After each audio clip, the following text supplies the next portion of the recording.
As our Lucid Air's display finally flipped its pixels to show 0 miles of range, we waited for the car to stop. And then we waited a little longer. Aside from persistent alerts, our Air kept going, so we held our breath and continued driving. Why? After similar adventures with a Rivian R1T and a Volkswagen ID4, it was the Lucid's turn. We had to see what happens when you reach 0 miles of indicated range followed by what we've come to call absolute zero. Why do that to a perfectly good Lucid? Part of my Lucid Air ownership experience has been talking about key specs as much as possible. With our Grand Touring Performance model, we've got 1050 horsepower and 446 miles of range from an efficient dual-motor powertrain. On top of that, we have entertaining driving dynamics and an interior that reflects a desire to create a luxurious atmosphere more than cut costs. Lucid ownership isn't always so rosy, though. We've found the Trip Computer's range estimate too optimistic on road trips and in cold weather, issues that impact other electric cars, too. If you're wondering how anyone could possibly drive a car to 0 miles of range, or fuel, maybe you've never had one of those days. The kind that gets under your skin and, if you're not careful, leads to forgetting to get groceries, pick up dry cleaning, or plug in your EV overnight. Or, it could be a long road trip where the charger you counted on was out of commission, just like the next one and the one after that. The anxiety builds as you wonder where you'll be when the car loses its charge.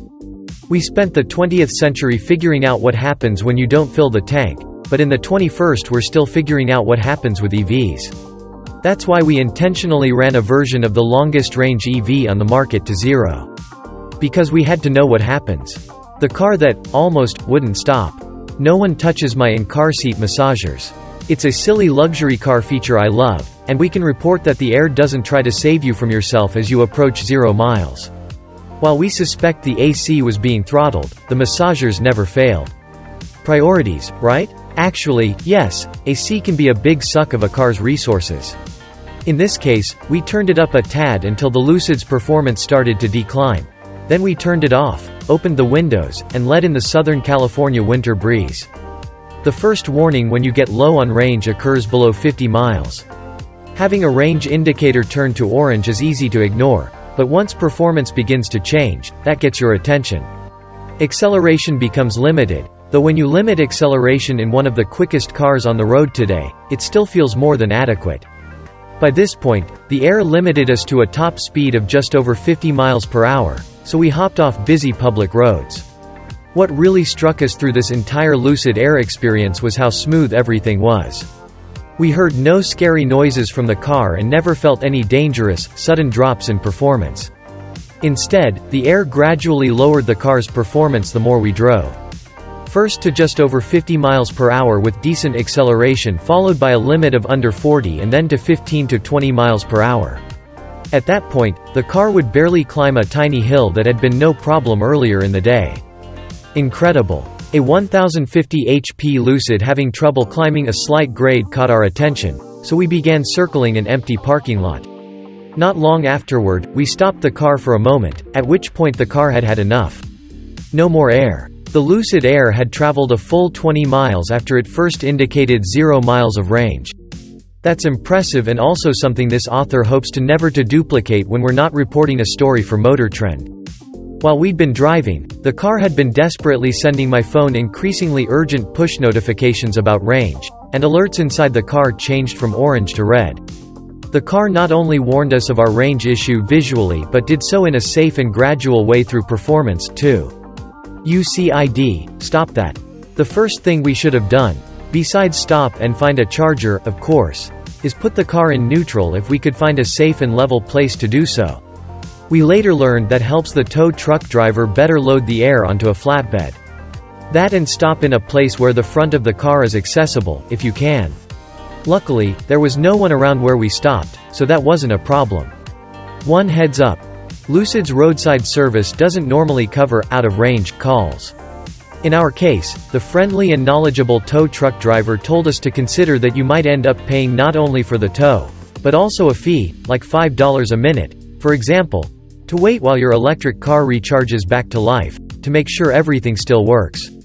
While we talked, the Lucid couldn't help itself. The Air continued to perform its welcome dance as we stood nearby, folding in and out the mirrors, and illuminating, turning off the lights. Equal parts amusing and frustrating. I took the key fob out of range before the car was loaded up. PT Cruiser limo? Sorry, I have no photos of the Chrysler PT Cruiser limo we passed in the tow truck on our way to the charging station, but I bet this is the first you've thought of that car in a while.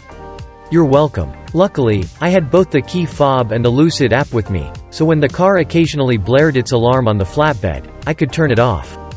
Note to self: next time, turn off the shock and tilt alert before leaving the air. At the charging station, we experienced the same issues we've become used to. One driver charging to well over 80% and another ignoring the line of people wanting to charge, unplugging, and plugging right back in. While the Motor Trend crew hung out in the outdoor grocery store parking lot, our poor tow truck driver took a couple laps in the parking lot every time someone wanted to leave the market. We charged the Lucid enough to get back home, where we could charge overnight. Over? Nope. Thinking the car would be happy with 18 minutes and 66 miles of charge, we headed onto the freeway and hit a top speed of 53 miles per hour with our foot to the floor. Oof. When we got back, the stubborn turtle mode persisted even after the car had an 80% charge. So, the Lucid headed back to our local service center for investigation. We're told the issue had nothing to do with our Lucid to Zero testing, but it's still a little unnerving. Having said that, we're glad the rear drive unit, which was leaking, has been replaced. Tips if you hit zero range in a Lucid Air. Don't do this. If you have a safe way to avoid letting the range get so low, do that.